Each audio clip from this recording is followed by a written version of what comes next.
बोलिए त्रिकालवर्ती नव देवताओं की, चिंतामणि पार्श्वनाथ भगवान की, आचार्य भगवंत गुरुवर श्री विद्यासागर जी महाराज की, परम पूज्य आचार्य श्री समय सागर जी महाराज की, परम पूज्य मुनिवर श्री निर्दोष सागर जी महाराज की, मुनि श्री निरुपम सागर जी महाराज की, पूज्य मुनि श्री निर्लोप सागर जी महाराज की, मुनि संघ की।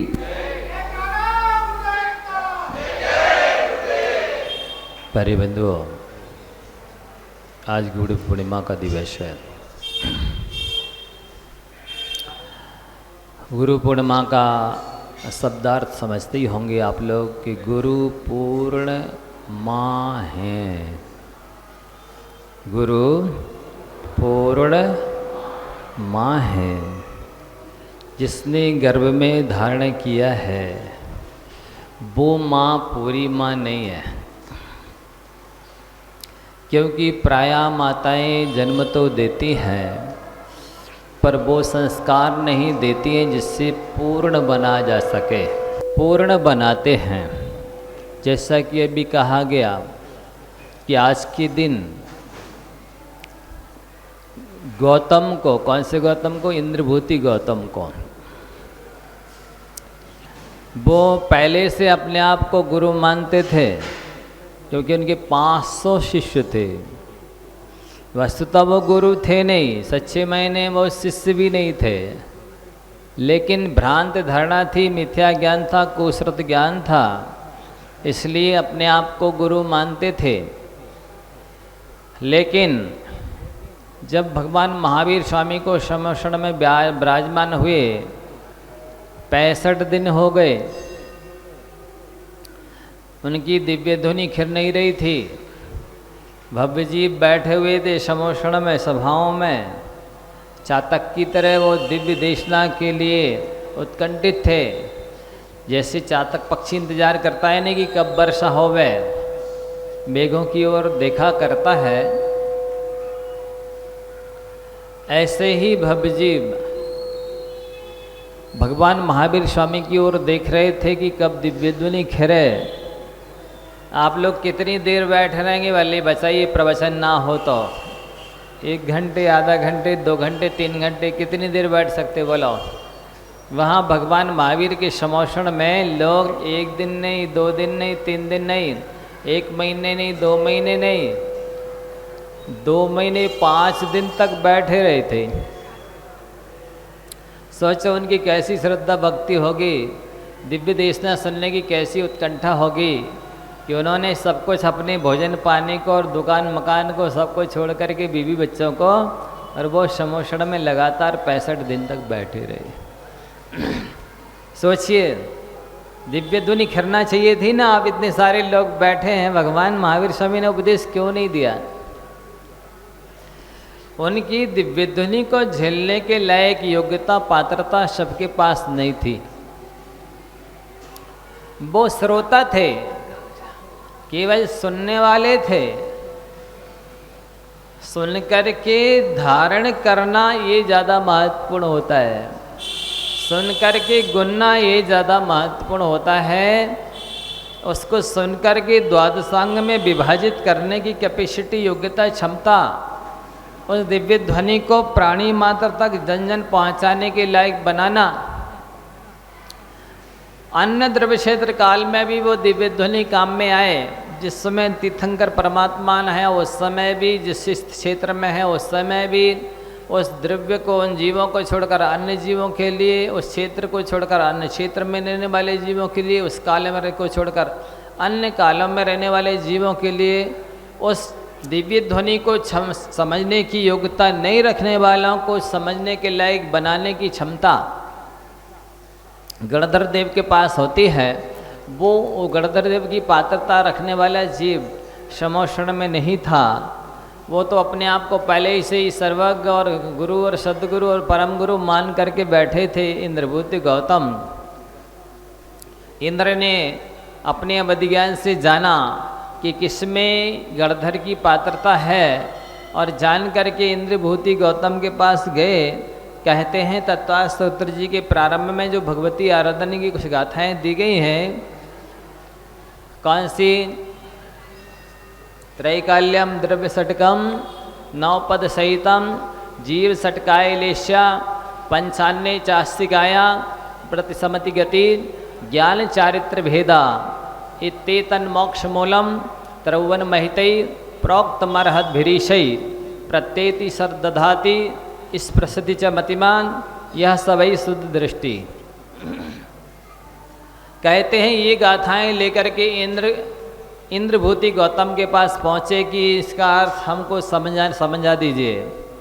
उसने पढ़ कर के चकित रह गया, अर्थ समझ में नहीं आया, लेकिन अहंकारवश बोला, किसने पूछा है इसका अर्थ? बोले हमारे गुरु ने। कौन है तुम्हारे गुरु? चलो हम वहीं चल करके उनको तुम्हारे गुरु को ही समझा देते हैं।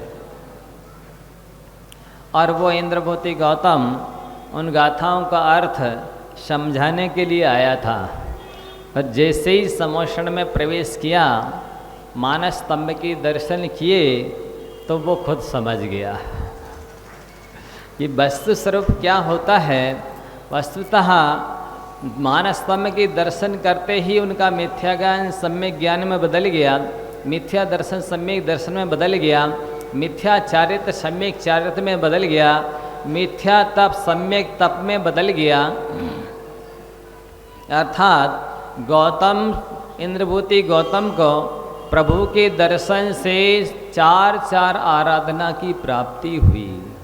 ये होता है प्रभु के, जब गुरु के प्रति श्रद्धा होती है तो गुरु में प्रभु के दर्शन हो जाते हैं।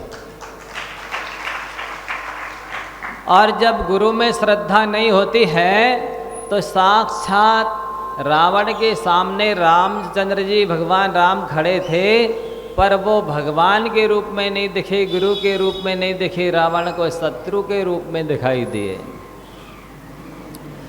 कंस के सामने कृष्ण जी खड़े थे, लेकिन उसकी दृष्टि में तो शत्रु थे। इसलिए जिनको निमित्त बना करके आत्म कल्याण कर लेना चाहिए था, सम्यक दर्शन ज्ञान चारित्र की आराधना कर लेनी चाहिए थी, उन्हीं को निमित्त बना करके उसने नरक की राह प्रशस्त की, अनंत संसार बढ़ा लिया। बंधुओं, घंटों चाहिए है गुरु के स्वरूप को समझाने के लिए। आज समय बहुत कम है, यदि मैं समझाता हूँ तो महाराज जी का समय चला जाएगा। मैं अपना समय महाराज जी को ही देना चाहता हूँ, और समय मिलने पर विस्तार से एक आध घंटे से बताऊँगा क्या गुरु होता है, कौन गुरु होता है, गुरु कितने भेद होते हैं, गुरु से क्या लाभ है, गुरु को पाए बिना जीवन कैसा है, इत्यादि सैकड़ों बातें आपको बताई जाएंगी समय रहते। आज तो समय नहीं है, इसलिए थोड़े ही समय में मैं अपनी बात को पूर्ण कर रहा हूँ। वस्तुतः जो आप लोग स्कूल में पढ़ते हैं अथवा प्रारंभिक अवस्था में पढ़ा है कि गुरु का स्थान गुरु ब्रह्मा है, गुरु विष्णु हैं, गुरु देव हैं, गुरु महेश्वर हैं, गुरु साक्षात परम ब्रह्म हैं, इसलिए गुरु को प्रणाम करना चाहिए, चाहे ये गाथा हो और चाहे गुरु की महिमा वर्णी न जाए, गुरु नाम जपो मन वचन गाए। गुरु की महिमा का वर्णन करने के लिए गणधर देव के पास भी शब्द नहीं है। गुरु की महिमा का हम क्या वर्णन करेंगे। वास्तव में हम अपने आप को बहुत सौभाग्यशाली समझते हैं जो आचार्य भगवान गुरुवर श्री विद्यासागर जी महाराज जैसे गुरु मिले। वस्तुतः गुरु के अंदर आचार्य उपाध्याय साधु तीनों आते हैं। गुरु के अंदर आचार्य उपाध्याय साधु तीनों आते हैं। तो आप सब भी कम सौभाग्यशाली नहीं हैं कि इस गुरु पूर्णिमा के दिवस में साक्षात जिन मुद्रा का दर्शन कर रहे हैं, इसके माध्यम से आप कई लोग गुरुओं के दर्शन कर रहे हैं, कई लोग गुरुओं की पूजन कर रहे हैं, कई लोग गुरुओं को आहार दे रहे हैं, कई लोग क्लास प्रवचन सुन रहे हैं, कई लोग भैयावर्ती अनेक तरह से लाभ ले रहे हैं। इस विषम पंचम काल में कम नहीं है, बहुत दुर्लभ है। कहते हैं जहाँ तहाँ मिल जात है, जहाँ तहाँ मिल जात है, संपत्ति सुत तिय भ्रात, बड़े भागते अति कठिन सुगुरु कहीं मूलपात। जहाँ तहाँ मिल जाते, वो कह रहे हैं यहाँ वहाँ सर्वत्र कहीं भी संपत्ति, स्त्री, पुत्र, मित्र, भ्राता, भाई मिल जाते हैं, लेकिन बड़े भागते अति कठिन सुगुरु कहीं मिल पात, जो जैसे बीतराग निर्लिप, मतलब निर्दोष साई जी महाराज जी जैसे साधु, जिसको कोई ख्याति बुझलाभ की चाय नहीं, जिसको किसी भी तरह के आपके चैनल से प्रयोजन नहीं, ऑडियो बनाओ, वीडियो बनाओ, शायद नहीं बनाओ, के पास में आपको बुलाएंगे भी नहीं। ऐसे साधु चौथरकार जैसे साधु हैं, दिन भर अभीक्षण ज्ञानोपयोगी इतने शास्त्र इन्होंने पढ़े हैं, तो साई जी को बिठाल दें और एक तरफ इन्होंने जो ग्रंथ पढ़े हैं, न्याय, व्याकरण, सिद्धांत, साहित्य, संस्कृत, प्राकृत, ज्योतिष, प्रतिष्ठा, बॉडी लैंग्वेज, साइकोलॉजी, सर्व विद्या आदि अनेक विद्याएं इन्होंने पढ़ी हैं, वे ग्रंथ रख देंगे तो इनका वजन कम पड़ जाएगा। इतना पढ़ने के बाद भी कोई लोकप्रियता की चाह नहीं, इन्हें कोई क्यों नहीं जानता। जहाँ जहाँ गए हैं अभी तक गुरुजी से अलग होकर के, चाहे गुरुजी से और इस इधर पहली बार, मतलब मुनि अवस्था में पहली बार गुना आए, इसके अलावा इन्हें कोई शायद नहीं जानता। हो सकता है नाम सामान्य से ठीक है, आचार्य श्री के दीक्षित इतने साधु हैं इस रूप में जानते होंगे, वस्तुतः इनके पास जो चीज़ है वो हजारों साधुओं में दुर्लभ है। ऐसी पढ़ाने की शैली, प्रवचन करने की शैली, और इनके सानिध्य में आ जाए कोई, कभी आपको इनकी आंखें देखने नहीं मिलेंगी, किसी को आंख उठा दी हो, दिखा दी हो, कभी नहीं। सबसे बड़ी समस्या ये आती है जब चलते हैं तो लोग पैर पकड़ते हैं। उसका मैं बता दूं 2 मिनट में, वस्तुतः इससे बहुत हानि होती, इसलिए बताना आवश्यक है। साधु जब खड़े हो जाते हैं या चलते हैं तो आपको विचार सबसे पहले ये करना है कि ये जा रहे हैं प्रवचन करने, क्लास लेने, या कमरे पर जा रहे हैं। अब वो तो मान लो 8 बजे से क्लास है तो 2-5 मिनट पहले चले। अब एक एक व्यक्ति ऐसे पांव पकड़ेगा तो वे समय पर क्लास में, प्रवचन में पहुंच पाएंगे कि नहीं, बताइए।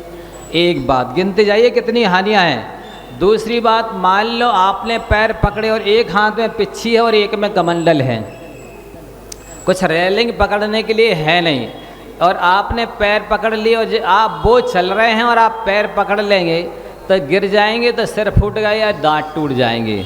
तीसरी बात, मान लो उनका पहले दिन का उपवास है कि अंतराय है कि स्वास्थ्य खराब है कि कमजोरी है, उनके पास खड़े होने की क्षमता है कि नहीं है। एक एक आदमी ऐसे पकड़ेगा, बताइए वो खड़े रह पाएंगे कि चक्कर खा के गिर जाएंगे। चौथी बात, मान लो यहाँ 1 घंटे 2 घंटे 3 घंटे से मंच पे बैठे हैं, अब उनको लग रही शौच, और आप एक एक व्यक्ति ऐसे ऐसे करेंगे, बताइए वे शौच के स्थान तक पहुँच पाएंगे कि नहीं। या उनको लग रही लघु शंका और आप एक एक व्यक्ति पाँव पकड़ेंगे तो वे जा पाएंगे लघु शंका के स्थान पर कि नहीं, बता दीजिए। इसके अलावा मान लो एक इस सीढ़ी पर पाँव रखे महाराज और एक नीचे वाली सीढ़ी पर रखे, एक आदमी ने ऊपर का पाँव पकड़ लिया, दूसरे ने नीचे का, आप बताइए क्या होगा उनका। एक बार हम लोग रेलवे पटरी का क्रॉस कर रहे थे, एक पाँव पटरी के इस तरफ था, उसने पकड़ लिया और एक ने उस तरफ पकड़ लिया।